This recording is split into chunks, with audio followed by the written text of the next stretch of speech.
My name is Rasa Juknevičienė, member of European Parliament from Lithuania.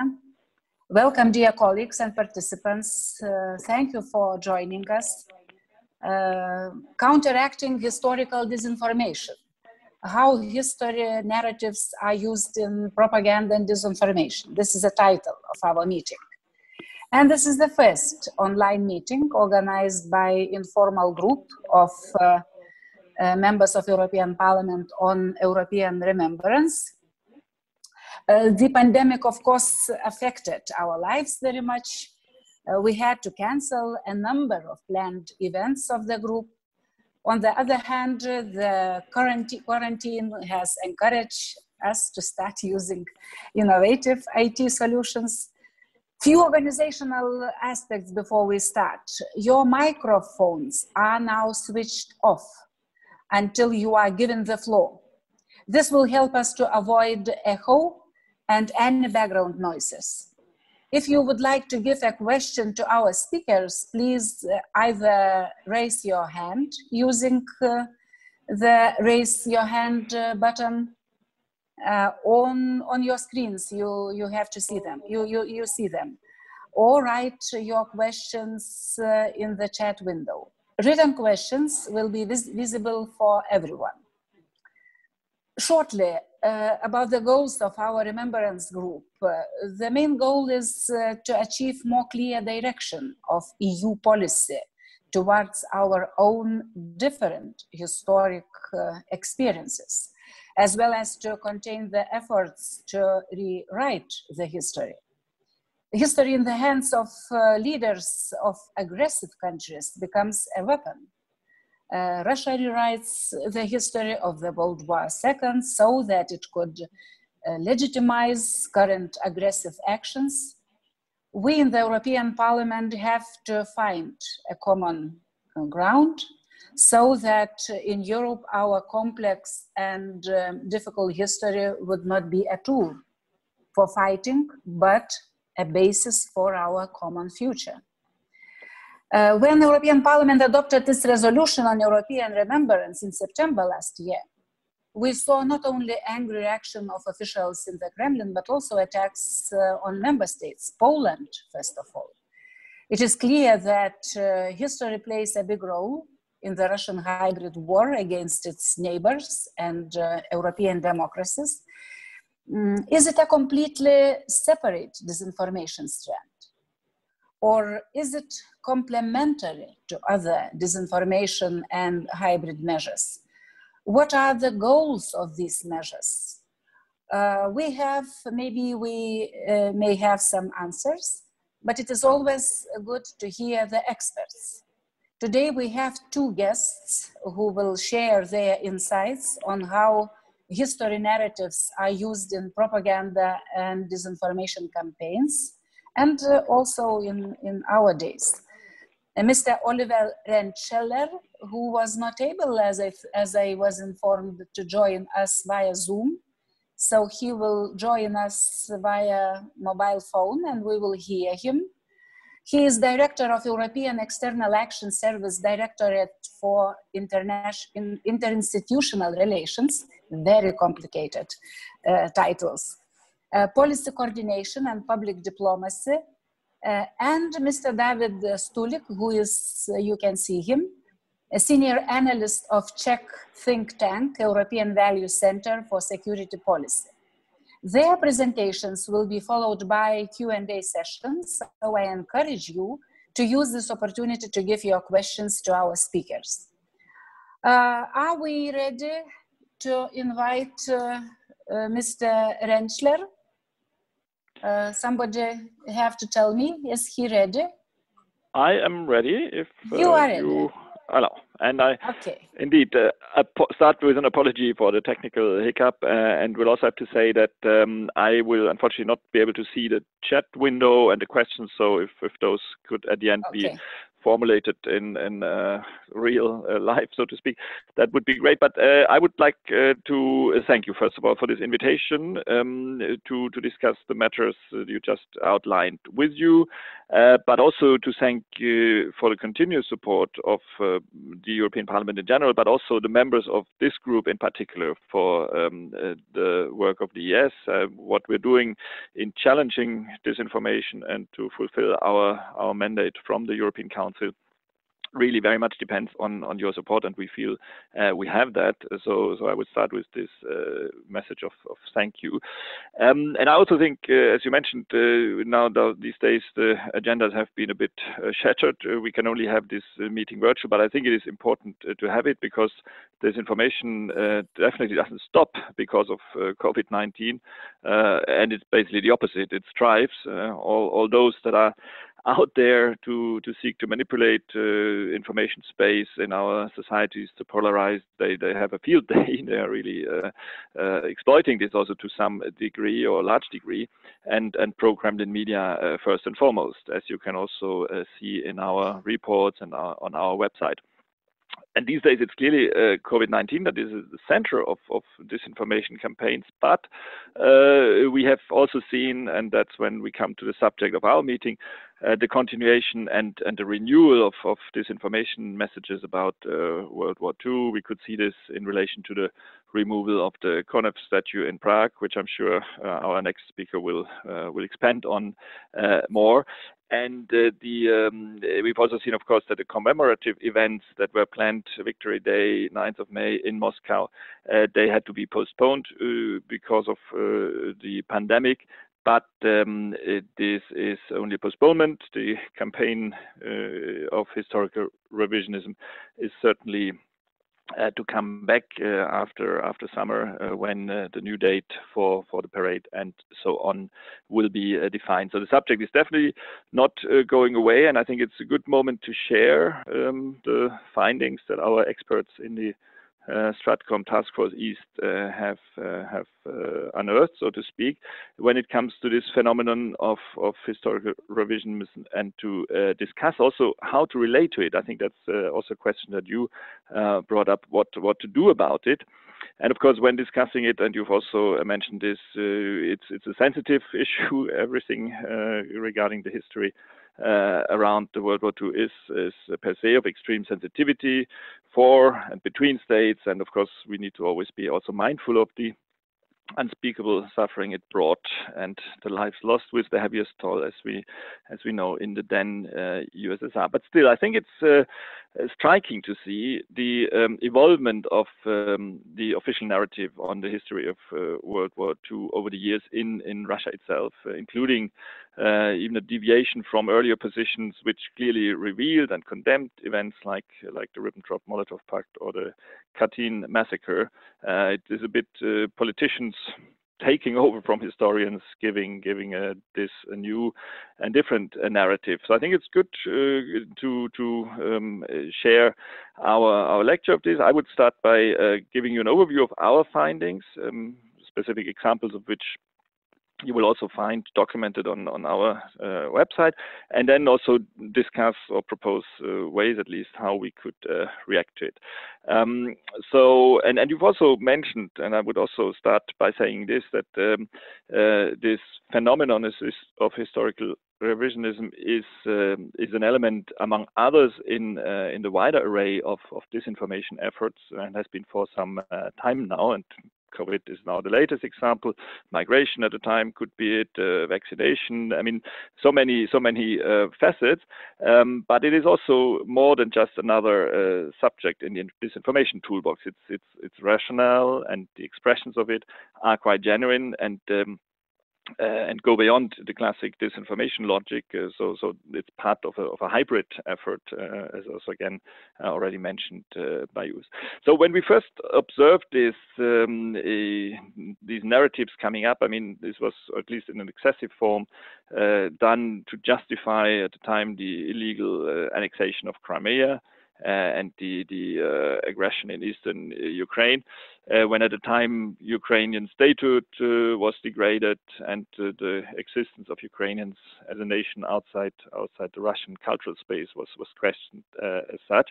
So that is the first sort of appearance of this, but of late we have clearly seen that this is gaining some traction and speed, and particularly spiking around commemorative dates and events related to World War II. Which indeed in this year have happened and will continue to occur. I mean, apart from that, there is of course also routinely, let's say, application of historical revisionism in pro-Kremlin media when it comes to Nazi, fascist Ukraine, nationalistic Poland, ungrateful Baltic states, expressions that are used. But very often it is sort of linked also to specific events and now the anniversary dates. And when it comes to, and I'll give you some examples of what we observe. But what when you mentioned you know, what is different, how much is this part of the usual, let's say, approach that we see. I think here what we clearly see is also a very sort of domestic dimension of it when it comes to mobilizing in light of upcoming constitutional changes, parliamentary election. Of course, this is really about rallying the nation around this common narrative, legitimizing the current leadership. So I think that's clearly also different when it comes to this narrative, if you compare it to some of the other, let's say, activities, mainly aiming at our societies and the societal debates. But those are, of course, also targeted, and the EU in general, and particularly the Central and Eastern European member states, are targets of this campaign. They're portrayed as unwilling to recognize their dark past, so to speak. This is, of course, always to be seen in inverted commas, and of harboring neo-Nazi sentiments, being Russophobic and aggressive towards Russia. So member states, but also the institutions, are targeted. And when I speak about the institutions targeted, you in the European Parliament know, of course, what I'm talking about. I come to that in a second after your resolution. And we can clearly see that this campaign is coordinated, that the same narratives appear in multiple European languages through various pro-Kremlin media outlets, these social media accounts. So there's clearly this orchestrated element. It's also openly supported by official Kremlin voices. Prominent narratives originated in official statements, in speeches of the Russian leadership, and of late we observed more and more politicians also speaking about history with the one and same and only narrative. Also social media accounts of the Russian Ministry of Foreign Affairs, embassies disseminate that narrative, and sometimes in a very aggressive form. And as I said, we'll see more of this in the months to come, as the commemorative events are to be held later. So in the broadest sense, these narratives portray Europe as increasingly appeasing fascism, engaging in historical revisionism, meaning that Russia itself seems to see this as a war on historical memory, or has declared it in this way, and that also explains in our reading the direction to the resolution that you have just mentioned, which is seen as an ideological attack in that war on historical memory, and not only was then in that logic, so to speak, the resolution branded as fascist, but the very parliament that adopted it in the same vein.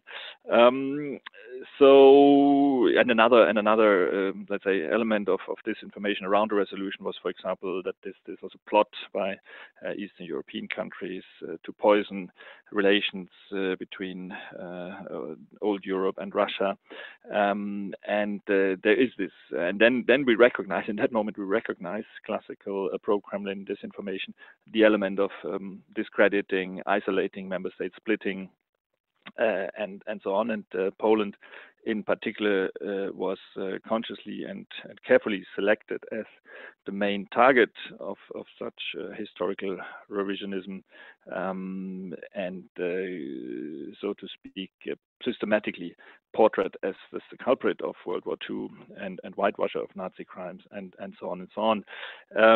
Other examples, when Central Eastern European states are portrayed as harboring neo-Nazi sentiments, refusing to admit the dark sides of their history, and Western European states on their side being depicted as appeasing neo-Nazi sentiments. All of this you will also find documented in our website and database. And one of the issues where we can also see the development, the evolution of the narrative is the way how the Molotov-Ribbentrop Pact, for example, and the secret protocols are seen, which has really shifted from still back in 1989 being something that is condemned to now being let's say reinterpreted. When I spoke about let's say disinformation and propaganda being elements but not the only ones, let's say pushing this revisionism, I also had in mind that, for example, legal measures are being taken, that those who do not comply with the official version of historical events are then potentially subject of some legal action. So there was a criminal investigation into the removal of the Konop statue. Again, we'll hear more about that, I'm sure. Or there was also a probe launched into alleged genocide perpetrated by Finland in the Karelian prison camps during World War II, and so on. So, I mean, the trend is clearly visible, and I, as said, could quite quote more examples, but in the interest of time, I would maybe just stop there and maybe speak a bit about what is the reaction, the response to this. What can it be? The East Stratcom Task Force indeed has been in the European External Action Service consistently monitoring, analyzing pro-Kremlin campaigns. We have now in our database on this EU versus Disinfo website over 700 examples of disinformation related to historical revisionism, and this is counting since 2015. Parliament resolution being one of the targets, and other sort of keywords under which you can also find this, as mentioned, Molotov-Ribbentrop Pact, Katyn, Karelia, Holodomor, and others. So we on this website also regularly publish products to raise awareness about these attempts. Articles analyzing plus newsletters and so on, and we are also working on this among member states in the rapid alert system. Before concluding, and then also looking forward to the Q&A, I would think that when it comes to how we apart from this, let's say, analyzing, monitoring, debunking, how we can go about it. I think the if our analysis is right, that politicians took this issue away from historians and the scholars, I think we should do everything to bring it back to the scholars, where these issues belong. And the EP resolution itself, I think, has evoked some of the possible answers in that it's calling for the reinforcement of our work on curricula and textbooks, on documentation, on the support to projects of historical memory and remembrance, and indeed in all these efforts, I think it would be important to include also Russian scholars, apart from, as I said, this awareness raising, and apart from what is also an important pillar in our work here, the support for free media and civil society inside Russia.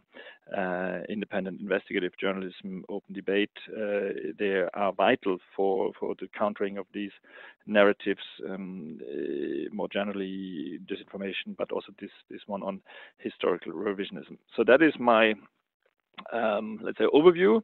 Happy, as said, to then later also continue in the Q&A. And with that, I hand over the floor. Thank you. Thank you, Mr. RENTSCHLER, for your informative and insightful presentation. I am very happy that European Union has such a body. I think, as I know, 5 years you already are on board, doing a very important job. I am personally using and sharing EU versus disinfo posts for my followers in Lithuania, on my Facebook, on Twitter as well. It's very important, you know, to use your experience and your insights to fight disinformation, not only on historian narratives, but also, as you mentioned, during pandemic, a lot of special groups are able to be activated. So now let me invite Mr. David Stulik of the well-known Czech-based think tank European Values. He is leading the Kremlin Watch and works with countries like Ukraine and Georgia. We have invited Mr. Stulik to present a very concrete case where Kremlin's promoted history narrative is playing a very real role in attacking elected politicians of an independent EU state, I mean Czech Republic, due to their decisions. This case reminds me the situation with the removal of the statue of Soviet bronze soldier in Tallinn 2007, when Moscow retaliated with a cyber attack against the Estonian banks and public institutions, or recent criminal cases against Lithuanian judges in retaliation for their decision in the January 13 case, January 13, 1991. So without further delay, let me give you the floor, Mr. David Stulik. Thank you very much for the invitation and for having this opportunity to talk to your audience, among which I see quite a lot of friends and former colleagues. So I'm happy that you are also following this discussion. So I will divide my presentation into 4 parts. In the first part, I will briefly mention why Russia is now has been involved in rewriting its and our histories. Second, I will then briefly discuss this case of the removal of Konev's statue. Third, I will try to, well, we have identified 7 prime objectives that Russia is following in similar cases. So I will try to explain you or tell you about these reasons. Then I will briefly speak about the possible reactions and measures that we all together can take together when we are facing similar cases of rewriting the history. I would first start that I wouldn't, with a statement that I wouldn't call it a revisionism or revision of history. This is simply a return to a Soviet historiography. Current Soviet leadership has deliberately decided to use the Soviet history, to use Soviet, let's say, legends and heroes. And we are all familiar with the famous statement of Mr. Putin, who said that the most tragic day for Russia was the collapse of the Soviet Union. Russia nowadays is looking for its roots of identity back in all those good Soviet times, is trying to monopolize this history, is a kind of an only safeguarder of that. And whoever is challenging their way of interpreting these historical events is simply a kind of a revisionist and is creating an external threat to Russia. So that's why Russia is quite aggressively reacting to any of these attempts. And as you rightly said, Konev's case is not the unique thing. Well, the most famous case before was the removal of a bronze soldier, as you mentioned, in Tallinn. There were more similar accidents related to Poland, related to Ukraine or to Bulgaria, basically any post-communist country, and especially those who were the part of Soviet Union, who are challenging the Russian official way of interpreting history, is immediately perceived as an enemy. And what we see, and here I come to the case of Konev's statue, we see an immediate retaliation from Russia. And what we are observing is the increased assertiveness, aggressiveness, and the more deliberate selection of means of, let's say, attacking or challenging those countries. And that's a kind of a set of, let's say, hybrid methods how to discipline that country. So with Konev's case, basic things are following. The local municipal authorities of Prague 6 decided to remove that statue because without any questioning of credits of Mr. Konev or Marshal Konev in liberation of Czechoslovakia, there were other historical facts related to him. He was leading the Soviet invasion into Hungary, 1956, with dozens of thousands of people being killed. He has been involved in planning Soviet intervention into Czechoslovakia during 1968. And of course, these are the facts that are not presenting Mr. Konev in a, let's say, black and white perspective. So the locally democratically elected politicians have made a decision that they would remove the statue and they would place it in the museum of the 20th century. So there was nothing about destroying this statue that was erected in 1980. So it's not a subject to the Czech and Russian agreement on the burials, military burials. So it was not a burial place of any soldier, it was just a statue. And that was a kind of, I would say, a civilized way how to cope with that historical figure. And immediately it caused, I would say, a fierce reaction from Russia. Few things. Minister of Defense Shoigu asked the Investigative State Committee to initiate criminal investigation against politicians of another country based on Russian law. Then two Czech diplomatic missions in Russia were attacked. It was the embassy in Moscow and the consulate in St. Petersburg. And of course, it was all accompanied by a big outcry in Russian media. Russian TV, the typical programs led by famous, let's say, propagandists of Kremlin. Then somehow there was an information that Russia is sending its intelligence officers with a mission to kill these the politicians that were involved in similar cases. There is now a huge discussion whether and how that information was leaked, who might be the initial source of it. But I would say, here I make a kind of a detour, I would say this is not, let's say, the most important thing in all this kind of a situation. But it again fueled the discussions here in Czech Republic about these issues. It led to more polarized, let's say, views, exchange of opinions, political clashes. So the public space is now being dominated by the issue of not the removal of the Konev, but of the, let's say, the Czech reaction to the Russian threats and Russian provocations, and the issue of having here these, let's say, Soviet intelligence officers with this possible mission to neutralize these politicians. So right now, where we are, the statue was removed. Foreign Minister Lavrov last Friday called the Czech authorities to reinstall the monument. There will be Czech-Russian diplomatic consultations with regard to this destiny of this statue, and that's the current state. We'll see how the situation would develop. I would also argue here that the Czech public opinion is on the side of the authorities of Prague 6 that decided to remove the statue.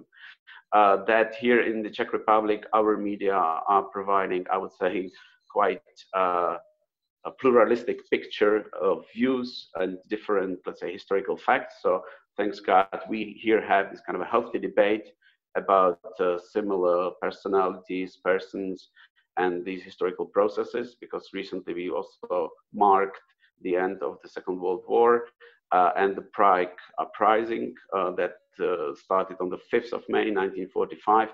And for example, that uprisal was not defeated because of the Vlasov's army, the army that is perceived in Russia as the army of betrayers. But here in the Czech Republic, again, their role was widely discussed, their role in, let's say, fighting on the side of Nazi Germany, as well as their role like helping the Czech population to get liberated from Germans. So why Russia is doing that? The first, I would say, the most important objective is domestic. It's a sort of a operation, information operation, targeted at Russian audience. The international audience is of, I would say, here of a secondary importance. The reason why Russian audience is the key one is related to the identity issue and to the legitimacy of the current Russian political elites. As I said, whoever is questioning this Soviet-style history is somehow now questioning also the Russian authorities and their legitimacy. So Russian leaders need to show their determined efforts to fight these foreign attempts to revise or to rewrite the history. So it's a sort of a demonstration of the determination to defend national interests. It's also kind of a mobilizing fact for the Russian society. And the second thing, which is now quite important, is to, I mean, the objective number 2 is to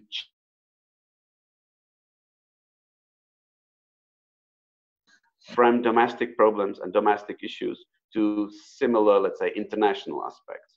Because we all know how bad situation with coronavirus in Russia is. And if you follow Russian TV news, you immediately understand that there's a desperate attempt to find a kind of a substitution to these bad news. And here, such issues come in hand and are quite used. The second kind of a target audience is the international community. And here, Russia is following a number of other objectives. One of them is to test the red lines and limits of the attacked country's response to such actions. So Russia is actually testing how far they can move in similar discussions, because that is moving these borders of narratives farther. And if we don't kind of offer some sort of a determined action, Russia will seek even more aggressive means how to, as I said, discipline similar countries. The other objective is to polarize domestic political discussions and to further deepen political cleavages in a given country, like here in the Czech Republic. I mean, unfortunately, instead of like demonstrating a uniform front and uniform response by all democratic parties, government and opposition, we are more fragmented, I would say. And this is, of course, weakening both the country itself, and it's also weakening our democratic institutions. Then the other objective is that to create kind of a hostile, radicalized atmosphere in that country. It's no secret that we have here quite a few pro-Russian radicals, people who are supporting aggressive Russian narratives. And these people have become quite active on social media, for example. And they were the ones who were, for example, addressing life threats and other kind of threats to those who kind of made these decisions. So I personally don't believe that Russian services have sent killers here. I believe that through that kind of artificially created atmosphere, it invites these radicals, extremists, both left and right wings, maybe to do some kind of individual actions. So we can have here some cases where we can face here a situation when we will have these lonely wolves who might then, for example, attack the building of the mayor of Prague 6, because these people somehow feel it as a mission, and as sort of they got the permission from Russia to go on with their maybe similar plans. The other thing is, by the Russian reaction to this case, is to send a certain signal to other countries.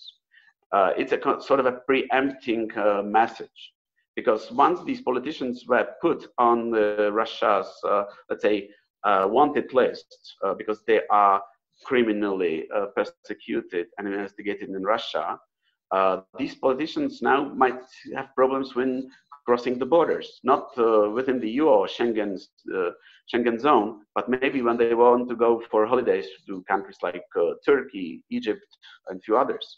Then they might be indeed interrogated and arrested for a while until the situation is clarified. And this is a sort of objective to make the life of these people, these politicians, more uncomfortable, less comfortable. And as I said, it sends a signal to other countries, please, not please, but don't do the same things like the Czechs have been doing now. Otherwise, you will face similar consequences. And I'm pretty sure that many of those who might have thought about continuing or doing a similar decisions are now kind of reconsidering that. And yes, these are the measures, these are the objectives that have been followed by Russia. And now about our kind of analysis of possible reactions and possible measures that should have been and could have been taken by, in this case, Czech authorities. As I said, first thing is to show a sign of national unity. There must be a single front of democratic political parties. Russia must feel and understand that this sort of a play, this sort of a questioning of historical facts will not be accepted and will not would not get a green light. So the next thing is that there should be a strong government response that could then be brought by, for example, Czech MEPs, like in your case, in the European Parliament, by the Czech MPs who are represented in the parliamentary assemblies of the OEC, NATO, or Council of Europe, so that there is a more kind of a international front created of like-minded countries and of like-minded, let's say, politicians, so that Russia will understand that this is not just the case only with regard to the Czech Republic or then earlier with Estonia, that it's a problem for Russia that they will have to face with regard to whole post-communist part of Europe. Because then, as I said, today it can be us, tomorrow it can be Bulgaria, it can be Finland, to a certain degree it might be also Austria. So there should be also a strong response from international institutions. And here in this particular case, I think everybody here appreciated the statement of the Secretary General of NATO, Mr. Stoltenberg, who said that such a behavior of Russian authorities is absolutely unacceptable with regard to democratic countries, with regard to democratically elected politicians. So that's another thing, that international response should be quite strong. And here again, the way how the European Parliament acted already in September last year was quite important. But this must be kept on our agenda, and I'm happy that the East Stratcom task force is following these issues and are monitoring them and reflecting them, so that we can think also about more, as it was already said, more scholar or academic cooperation, international cooperation, which would be analyzing these historical facts once again, mainly here in this case, mainly with regard to the European and international audience, because we all have very limited means how to reach out to Russian audience, to Russian society. And here I would like to make final comment that during these discussions here in the Czech Republic, there were voices of, I would say, absolutely reasonable, also democratic politicians or people who are perceived to be unbiased experts, who were saying, well, in these cases, we need to understand Russian concerns. And here I have a problem with that, because Russian concerns about what? About their way of interpreting history. And here my answer is like, well, imagine in 1953, when Stalin died, all Soviet Union was mourning him as a big leader, and that he passed away. And our concerns, our understanding of concerns would be, yes, Stalin was a great leader. But in 3 years' time, at 20th Congress of the Communist Party of Soviet Union, the whole Stalin's era was questioned and was turned upside down. So the Russian concerns have changed. And in this similar situation, nobody can tell how Russians are going to interpret history in 10, 15 years, for example. So their concerns with regard to historical facts are changing, while ours are based on analysis, research, and various presence of different facts. So Russian concerns are very much one-sided, and they are black and white. And they, as I said, they are repeating the Soviet methodology and Soviet historical school. And that's the problem there in Russia. And Russia hasn't gone through a similar process like Germany went through the process of denazification. We haven't seen the process of desovietization of Russian society. I've been working in Ukraine, and I've followed and I've been witnessing their attempts to go through the decommunization process when they are looking critically into their history. Unfortunately, nowadays Russian society is not able to critically analyze own history. And that's a challenge that probably would be there in place for a couple of number of the next years. And it's a matter of like how to reach out to Russians. But here I don't have any answer, and here I see more problems or more question marks than any concrete proposals. So I will stop here, and yeah, I will be happy to receive some questions. Thank you so much. Thank you, Mr. David Stulik, for your presentation and presenting this case, which raises serious concern. And of course, many issues you raised are very important one, and we have to use your conclusions or questions in our group working here in the European Parliament. There are many Soviet occupation monuments around in Eastern and Central Europe. I think attack on Czech politicians is also a way of putting pressure from Russian side on any future decisions of elected politicians in other EU countries. So the EU should stand in solidarity against such pressure. So now let me open the floor to your questions. I see the hand was raised, the real hand was raised by Anna Fotyga. I see that Andrius Kubilius also wants to, more people are asking for. Anna Fotyga, question, the floor is yours. Please, Jonas, unmute microphone.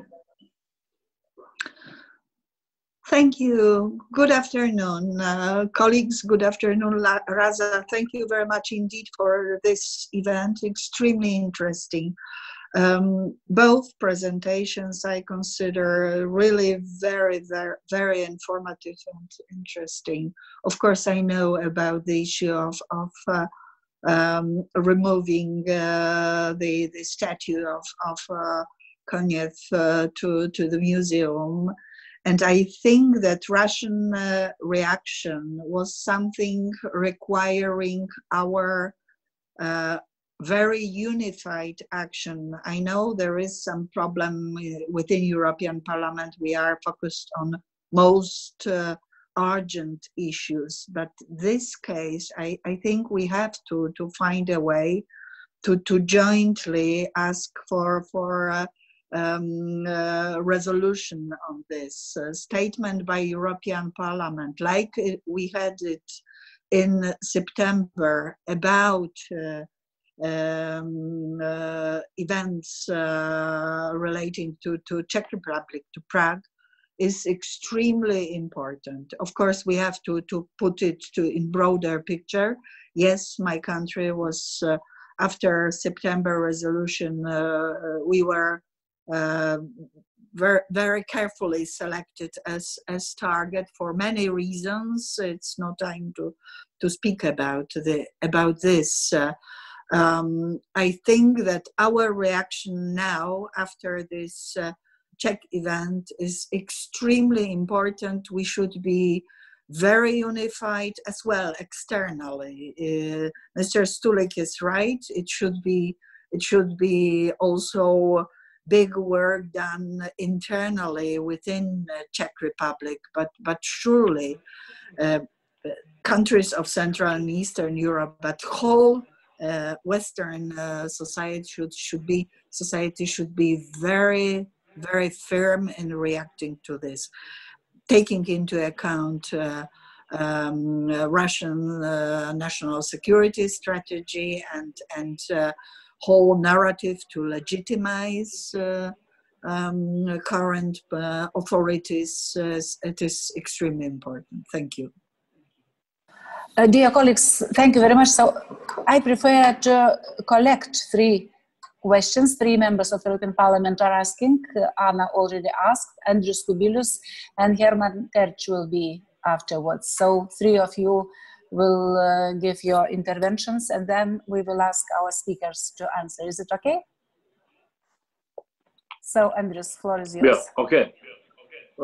Thanks a lot, Rasa, and really pleasure to see all of you again, you know, in this very important meeting. And well, my comment and my question maybe to David, you know, and also to Stratcom people.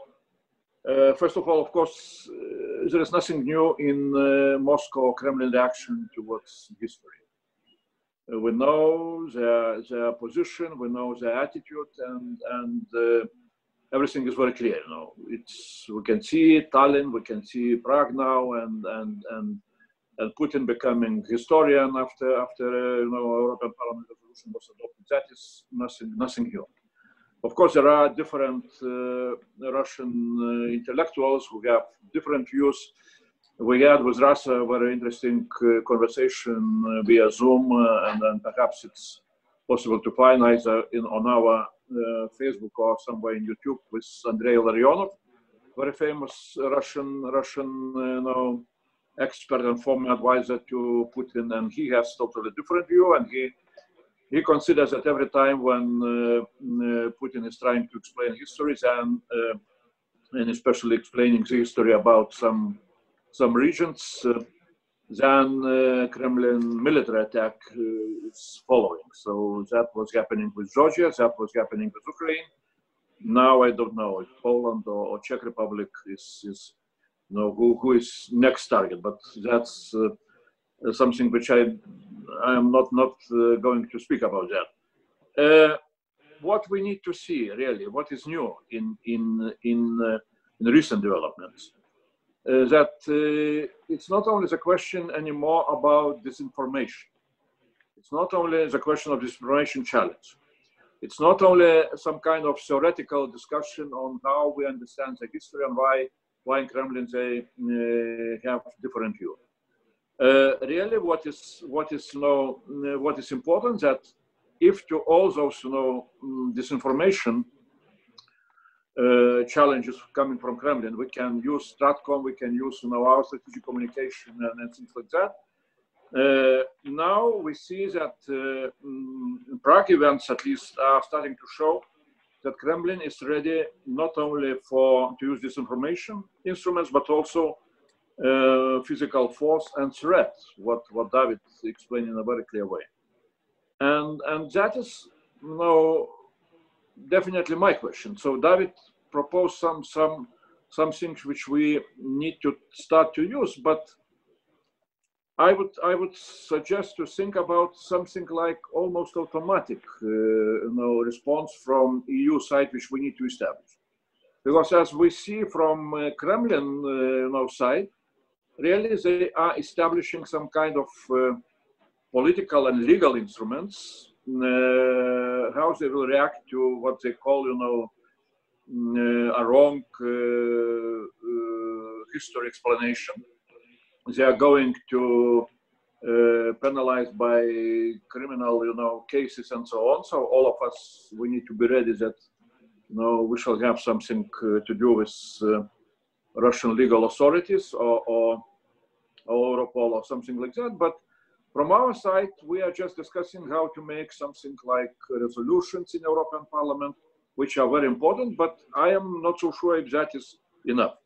So from one side, really, we need to look how to make history, and our strategic communication on history much more effective, how to have really common views towards the history and organic views, both in western part of Europe and eastern part of Europe. We need to look how we can be better, more effective in explaining to Russian audience what are our views towards the history and Second World War. But also we need to defend, ourselves and Europeans from physical threats, which Kremlin is starting to show more and more often. So that is my question: what could be something like what I call automatic reaction from EU side towards some kind of those threats? And I would urge Rasa, because David has very good, I would call, report on those issues, which we had a chance to read. And I would urge really to distribute, starting from, Remembrance Group members and also maybe to other members of European Parliament, really to that report, which is showing both what are the challenges, and also there are some good suggestions what kind of reactions we could establish. Yes, we will do this, of course, in nearest future. Thank you, David, for sharing your insights in written. Now, I see that Hermann Tertsch would like, he sent in written, but I would like to ask you to speak. Yeah, now very, very shortly. I think it's very urgent that we seek this sovereignty, we reconquer sovereignty for the truth. And that is, we are losing it. We are losing it all over the continent. And I must say, I find it far more endangered in the western part of Europe than in the eastern part, where you have memory and you have personal memory and you have the reaction and the reflection is there. Here we are being bombarded by a real philo-communist propaganda, which goes directly into the schools, into the cinema, into the culture of the new generations, without any filter, without any resistance from the truth. We have the Russian TV is all over the places with all the social conflicts everywhere, with the territorial conflicts in Spain, everywhere, and now supporting, of course, the communist regime with the socialist communist coalition in government, which is doing really quite appalling record what we have in this 4 months or 5 months of existence. In this sense, we are seeing how the memory of the civil war is absolutely perverted now. And we are seeing the communists and the socialists of the civil war and all the crimes which were committed, paracuellos, over 8,000 civilians executed there, which was, let's say, the forerunner for Katyn. It was 2 years before Katyn. It was November 36, which is one of the worst crimes, as I say, that are all kind of anecdotes, and all the other crimes are being put up and bringing the story really as if the communists and the radical socialists were here, the ideals of freedom and of liberation. In this sense, we are in a very dangerous tendency. And I think what makes it easier for Russian fake news and for Russian perversion of history and of threats and of this exhaustion of Russlandversteher, as the Germans say. The people who have this profound, they always understand what the Russians feel, and that's why they are always with the position the Russians have, even if the position of the Russians changes from one side to the other, as in some cases was the case. It's easier for them because we have, and we have to say it, we have a social democracy and we have a Christian democracy in Western Europe, which has been always very understanding with the positions of the communists. And I can only remember these sorry words of the intellectuals that from Bulgaria and Romania went to Paris in the late 40s when they were fleeing the communists and saying, well, in Paris it's as unpopular to be anti-communist as it is in Bulgaria or in the Bulgaria of Dimitrov, to be it in Paris and in Western Europe. I think we have an enormous cultural task there to fight in this cultural war. And that is not only because of the intentions of Russia, which are pretty clear and which are very traditional, I would say, but it's mostly because of the weaknesses that we have in the cultural position in Western Europe, mostly in Western Europe, less in Eastern and Central. Thank you very much. Thank you, colleagues, for your intervention. And before giving the floor to both of our speakers, my question, I would like also very, very short question to add what was already said and maybe more to Oliver RENTSCHLER. My question is, you are following very well Russian efforts to write the history, but mainly maybe on Russian channels, how to say, Russian propaganda channels. But do you see what Russia's efforts to rewrite the history we can see in European media and politics, in European, because their target is also Western democracies. So how media are reacting? Are they able in European countries, especially Western countries, are they able to recognize these narratives in proper way? Thank you so much for your answers. And first, I give the floor to Oliver RENTSCHLER.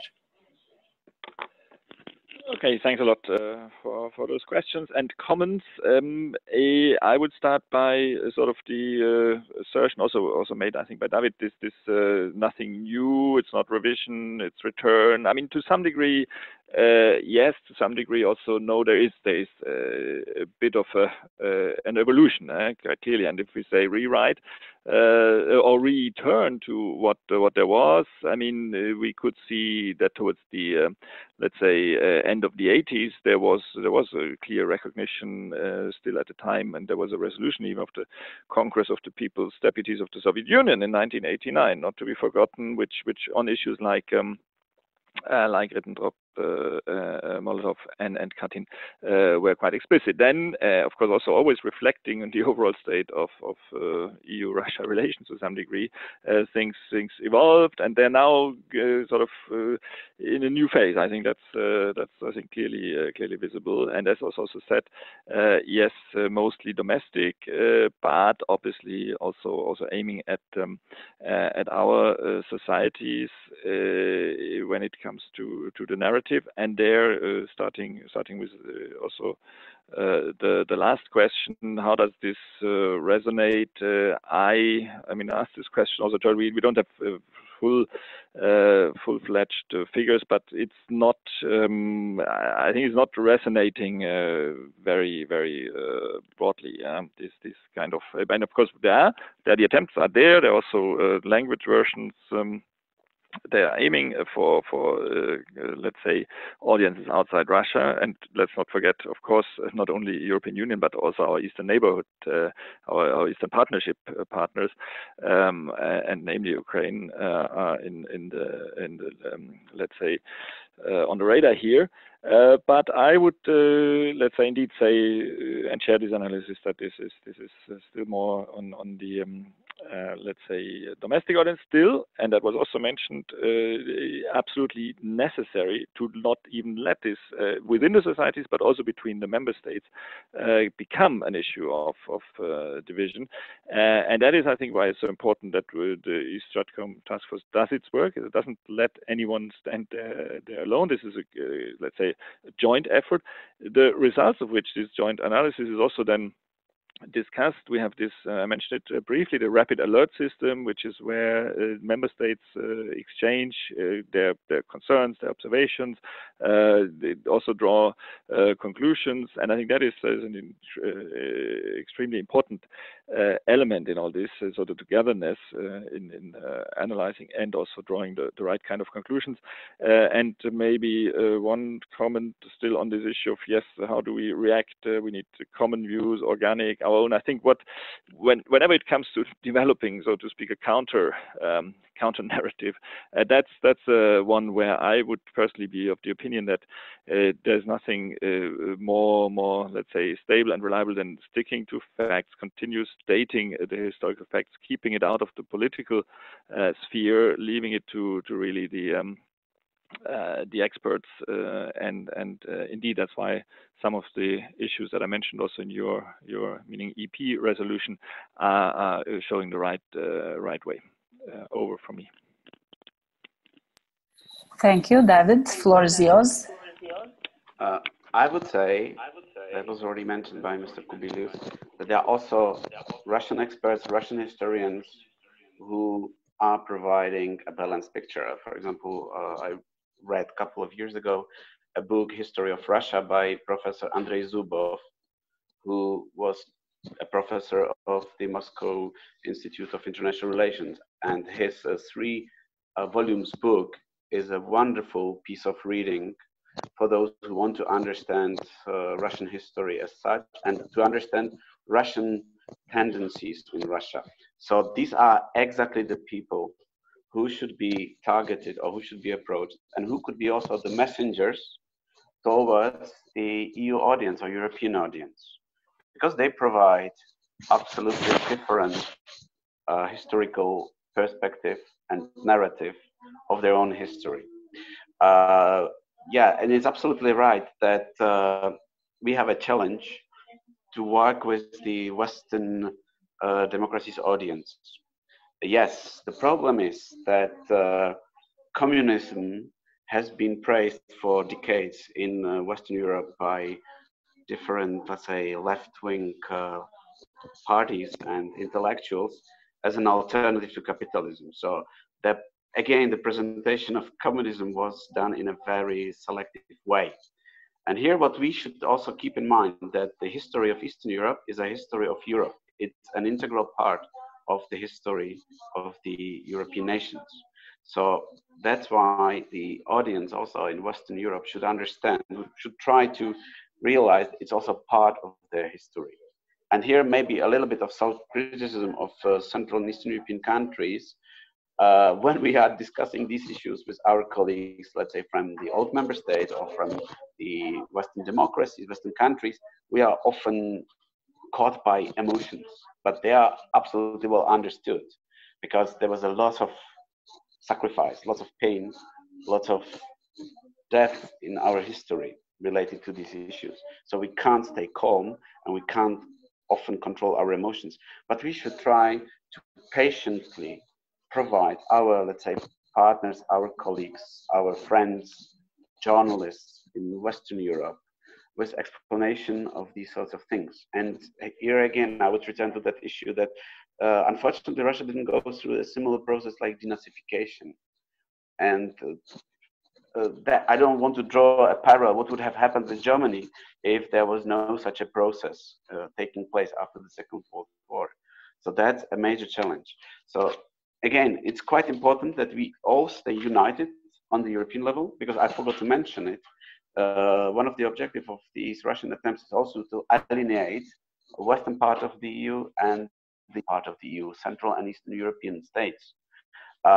We are often portrayed as those as being hysterical about these things. There are selective cases of, for example, bringing the stories of those who fought on the side of Germany, Nazi Germany, but again, without explaining the complexity of that situation that we can't understand from today's perspective. And here, for example, again, another big piece of historical writing is the Bloodlands of Timothy Snyder. That's a wonderful reading, which should, again, bring it to the Western audience, this perspective that that part of Europe, Central and Eastern part of Europe, was put in between of two totalitarian regimes. And it was extremely difficult to stay aside or not to find some sort of, let's say, surviving strategies. Having said that, nobody here, being those who are reasonable and who are, let's say, part of the democratic political elites, nobody is questioning the achievements or the credits of the Soviet Red Army of the Soviet Union in liberating Europe from Nazi Germany. But we also have to explain it to our colleagues in Western, let's say, democracies, that one occupation was replaced by another one. One totalitarian regime was defeated, and in its place, there was a new one being installed. And that's a trauma of Central and Eastern Europe that is not, as you rightly said, is not understood by many in the Western part of Europe. So again, we have to find further ways how to bring our vision, our perception of these events, our experience to those who are living in Western part of Europe. Yes, and here I would, probably stop. Thank you so much. We have one question in written, but I cannot see it, so maybe I can read it. Pavel Ukielski.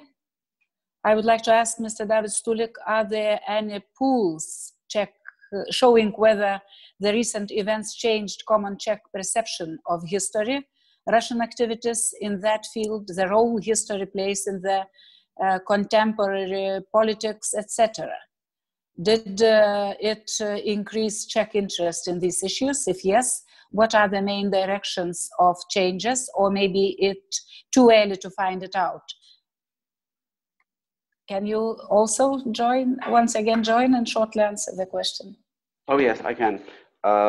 Yes, there are public opinion polls showing that at least 60–65% of the Czechs are not accepting the Russian narrative or the Russian, let's say, behavior. I would even argue that the more Russia is creating such a pressure on our country, at the societal level, it brings the people to some sort of, let's say, consent, and it's leading to the increase of increase of the interest in historical events. And again, this year, as I said, for example, there were new facts disclosed about the role of, for example, that Vlasov's army. There are also, I would say, inconvenient facts about the end of the Second World War brought up. Recently, there were stories about the massacres of German populations in the cities of so-called Sudetenland. So these were also the dark sides of our history that are now being kind of rediscovered and rediscussed. The good thing is that we are now more remote from these historical events, so we are more able to analyze them in a more, let's say, realistic and calm way. So indeed, all these discussions here, at least in the Czech Republic, apart from this political polarization, are leading to the interest of the citizens in these historical events. And I'm, again, quite in a comfortable situation that I don't need to convince my compatriots about the way how history should be interpreted. I think we are, as a society, we are here more consolidated than our political elites. Okay. Thank you so much. And now let me conclude, and I have to say some words and some announcement. I think important announcement also I will give you. So first of all, thank you our speakers and participants for participation. Please follow your email inbox for our future events and information.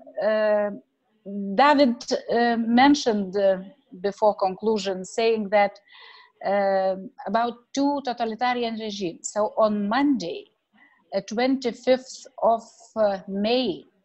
It is mentioned in our resolution, in September resolution on remembrance, about the day, it was introduced to have a day of heroes of the fight against totalitarianism.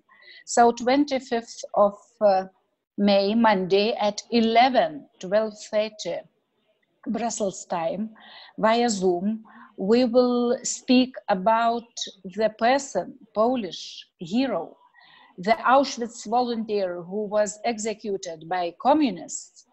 And this day we would like to have as a day of heroes. They fought for against both totalitarian regimes.